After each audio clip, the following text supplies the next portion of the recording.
Les marchés avec CMC Markets, trading de CFD sur action, Forex et indices.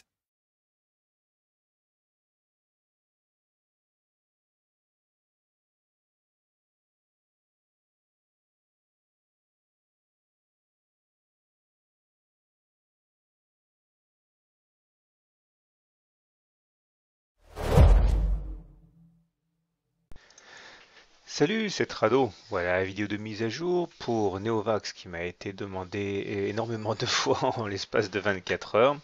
Et bon, on va commencer par l'analyse hebdomadaire parce que c'est vraiment une toute petite valeur sur laquelle l'unité de temps hebdomadaire a probablement plus d'influence que et plus de pertinence hein, que l'unité de temps bien journalière. Donc là, chaque bougie correspond à une semaine de cotation.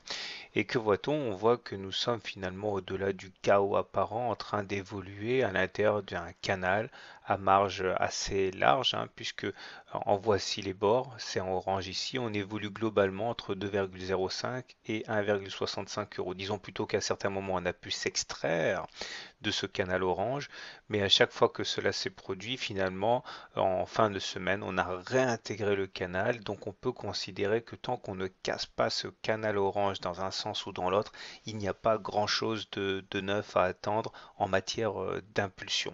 Alors, au-delà, hein, il faut garder à l'esprit que on peut considérer qu'il y a toute une zone de résistance, en gros, ici en mauve, en haut et en dessous, hein, zones dans lesquelles hein, les cours sont irrémédiablement poussés en sens opposé, hein. Donc on voit bien ici, on voit bien là, et on voit également là et là.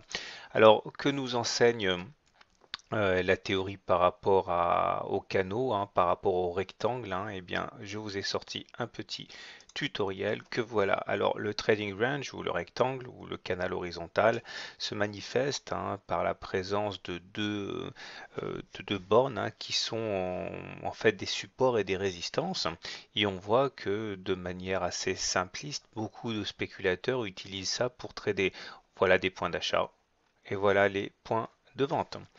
Alors, par contre, ce qui est intéressant, c'est que lorsque l'on va casser ce rectangle par le haut, par le bas, eh bien, l'objectif sera déterminé par la hauteur du rectangle qu'il s'agira de reporter au-dessus du point de cassure, ce qui nous donnera un objectif haussier. De préférence, le jour où ça apparaîtra, il faudra une augmentation des volumes significative pour que ce soit valable, hein, pour densifier le signal. À noter qu'on risquera d'avoir un pullback, hein, enfin un throwback en l'occurrence ici, pour venir tester la solidité de la cassure, hein. Et on peut également, dans le cas beaucoup moins agréable d'une cassure par le bas, reporter de la même manière la hauteur du rectangle en dessous du point de cassure et ça vous donnerait l'objectif baissier. Alors je donne un exemple, hein, ici sur Alcatel-Lucent, vous voyez comment ça s'est passé. On a évolué pendant pas mal de temps à l'intérieur de ce grand canal, ok, qui a finalement, pour la petite histoire, été cassé par le haut avec l'explosion haussière qu'on lui connaît. À noter également hein, que, eh bien, on peut faire des oscillations comme ça pendant très très très longtemps et que cela n'a rien d'exceptionnel, hein.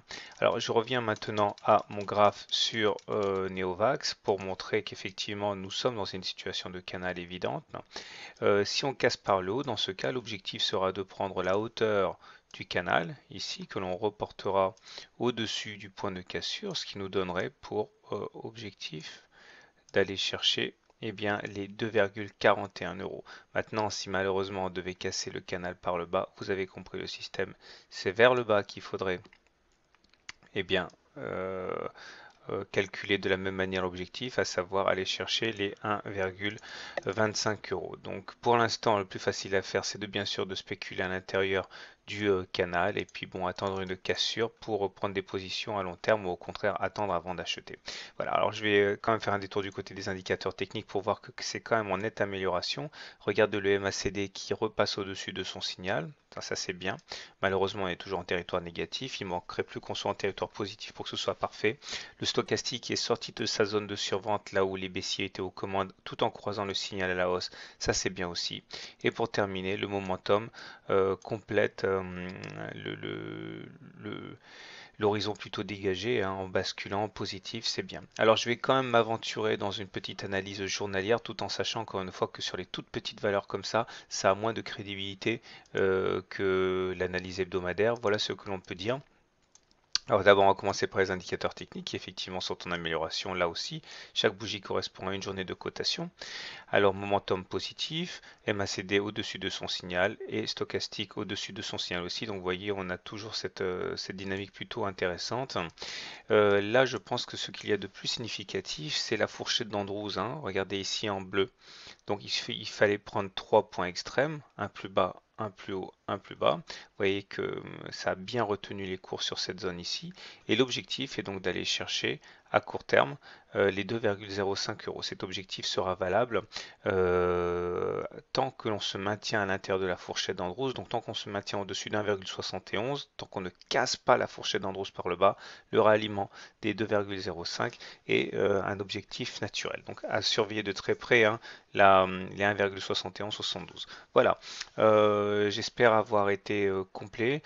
Je rappellerai quand même que si on devait casser par le bas, dans ce cas, l'objectif serait d'une part d'aller chercher le rectangle comme j'ai montré avant et dans un premier temps aller chercher cet oblique-là vers 1,53. Donc il faut suivre de près.